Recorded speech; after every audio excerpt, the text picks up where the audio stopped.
right. Hi, everyone. Welcome back. Today we are going to continue our discussion on the Industrial Revolution, but today we are going to focus on the societal changes. So we're still in this same PowerPoint. I am just going to jump ahead to where we're going to talk about the changing of society. So this means a couple of different things. It means the changes in the social hierarchies and the standard of living, but it also is the changes that happen in the environment with the Industrial Revolution. So let's jump right into it. So the social hierarchy before the Industrial Revolution, or kind of as it was, getting going, you started to see it change a little bit. So you had the aristocracy, which was about 5% of the total population, who ruled over everybody. Then you had the middle class, which was about 15% of the population. They enjoyed a very rich lifestyle. It was quite luxurious. It was comfortable. It wasn't extravagant like the aristocracy. And then you had the working class, which was 80% of the population. And they were the most exploited. And the working class would be the most exploited throughout all of history, but especially during the Industrial Revolution. Because the Industrial Revolution is truly when a capitalist society was adopted. And as we have discussed, capitalism is all about exploiting the workers. Capitalism thrives on a society where a majority of the population is underpaid and happy to be underpaid. We discussed this not too long ago, actually. So, the Industrial Revolution did not help the aristocracy whatsoever. It helped truly the working class and the middle class. The smallest class, so the aristocracy was the smallest class, and their money was usually tied to the amount of land that they owned. So there was a move from emphasis on agriculture to production in factories. That meant that whatever money that the land could produce for the aristocracy, they were now losing, which also meant that they lost some of their power. And this loss of power and money went to the middle class. This is the capitalist class and the entrepreneurs. So the middle class definitely was the one that most benefited. This is also the class that we call the bourgeoisie. Now, we call them the bourgeoisie because they were wealthy. You have to understand that during the Industrial Revolution, the middle class is not what we consider the middle class today. The middle class today is more like the working class of the Industrial Revolution. Because with the aristocracy, the only way you could be a part of the aristocracy was to be a part of the nobility. So the bourgeoisie, aka the middle class during this time, there was a small number of upper middle class that was very wealthy factory and mine owners. These were also the bankers that controlled the money and merchants.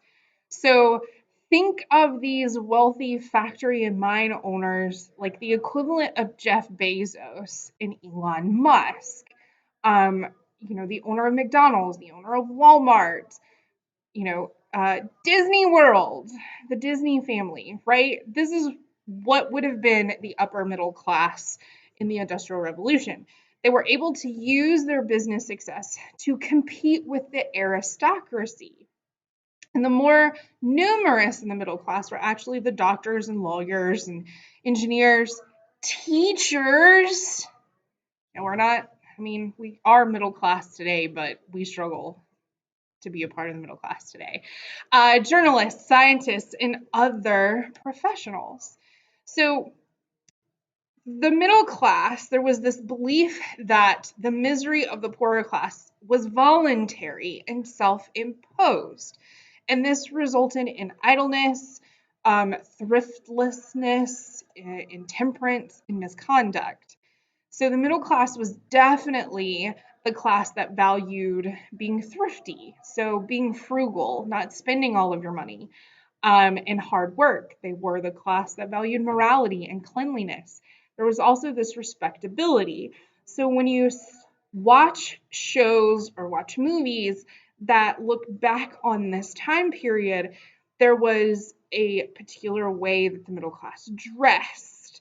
There was a particular way that they acted, so on and so forth. It's because they put a value on being respectable to people. They put value on not wearing pajamas or sweatpants to school. Like you were quite literally dressed like you were going, you know, not necessarily to prom, but, to like church or a synagogue or, something like that. Sunday best, as my family like to call it. So, now, what about the working class? So, the working class, again, is the proletariat. This was 70 to 80% of the British population at this point in time, and they consisted of manual laborers. They worked in mines, they worked on ports, other factories, construction sites, and even on farms. They absolutely 100% suffered the most and benefited the least from the Industrial Revolution. They often suffered from, unsafe working conditions. They had to deal with low wages, long working hours, unsanitary and very cramped living conditions. There is, I think I've talked about this show before. It's called Call the Midwife. Now, granted, this show does 100%, it's based in like the 40s, 50s, 60s of London in England, but they do talk about the cramped living conditions, and you can actually see tenement houses. And tenement houses are a precursor to apartments that are way less clean, way less, livable, as I would say, to today's standards. So the working class did live in very overcrowded conditions. This is an example of tenement houses here. There was no contact whatsoever between the rich and the poor. It was like two nations that occupied the same area but had no interaction, and they were completely ignorant of each other's habits and feelings. And that's taken directly from the quote by Benjamin there. The cities had inadequate sanitation. There was a lot of epidemics. Measles, mumps, rubella, there was dysentery, there was diphtheria, polio, like the list goes on and on and on. There were also very few public services and open spaces. There was no parks for them to go to walk around and get out of these terrible living conditions. So the working conditions were not that much better than their living conditions.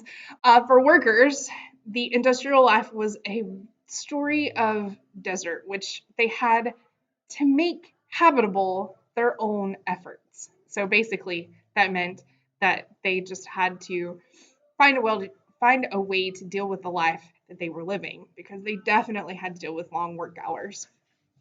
So today we have a federal mandate here in the United States, or federal laws rather, that say anything over an 8-hour workday, you get paid overtime unless you're a non-exempt employee. That means a salaried employee. So if you work 12 hours, then you should get paid overtime. And that's based on an 8-hour workday of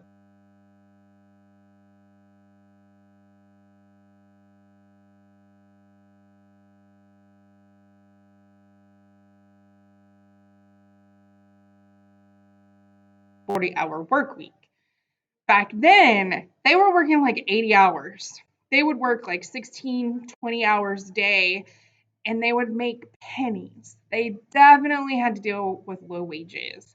Like, we're talking low wages. Like, you would work 80 hours a week and make like $2, which of course $2 was a lot back then, but it was probably more than that. It was probably more like $5 a week. But that's an insane amount of work for no money. They also had to deal with child labor. So for areas that fully grown adults couldn't fit into, they preferred children, which means if somebody had to go in and clean the machines, they were using children to clean the machines. And as a result, you were having children who were losing limbs and fingers, sometimes their lives, trying to clean the machinery. So there were rules and fines that were also used to enforce workers to just work and not complain.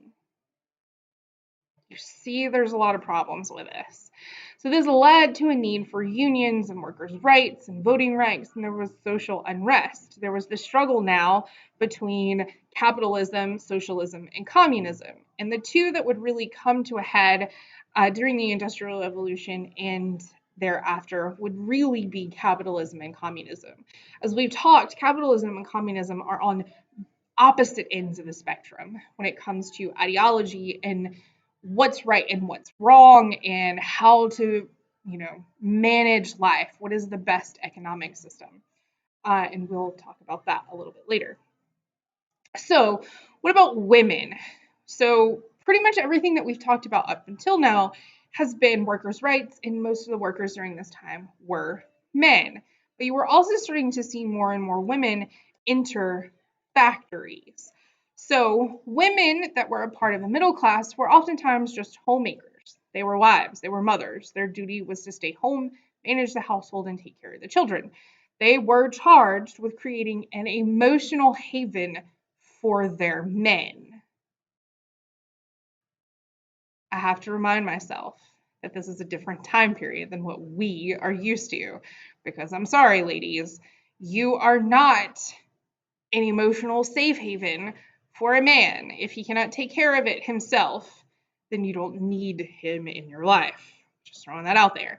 But that's what women were charged with.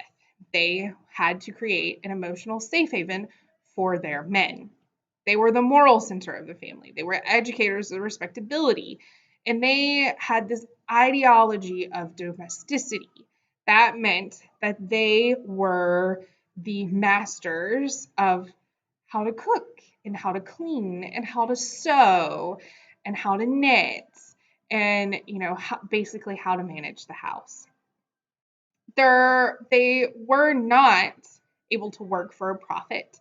Thanks to the wealth of the Industrial Revolution, their husbands were the sole providers. So they didn't necessarily have to work.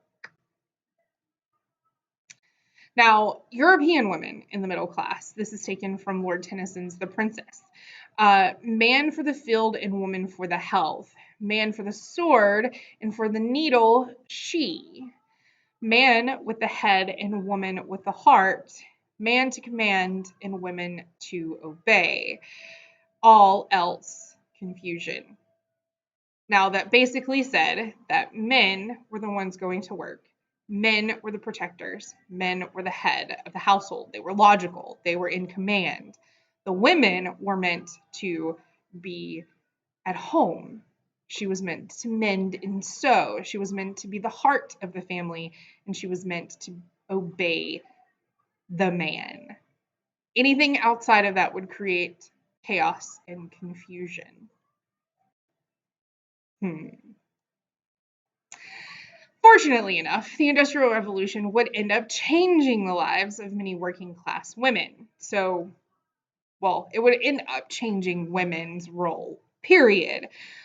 For the working class in particular, rather than working with their husbands on family farms and taking care of their children, poor women in cities worked in factories. Some of these women worked as domestic servants.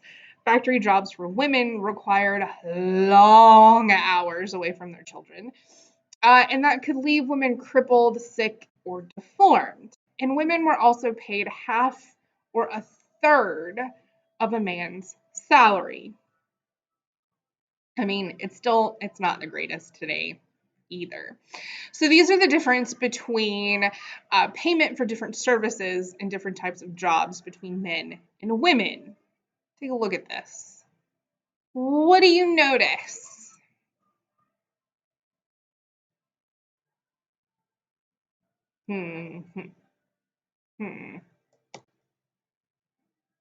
So these are some images of, factories. You can see child labor. You can see women working. Yeah. So let's talk about the environmental factors. Let's talk about the rapid urbanization and what global capitalism did. All right. So we know that child labor was very much a thing. And so this goes through a day in the life of a child laborer. You can see workday starts at 5 a.m.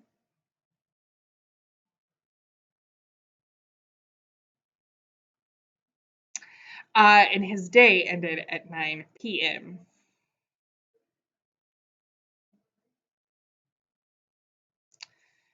Yeah, no. And you can see that Cooper's sister here had to work another 2 hours.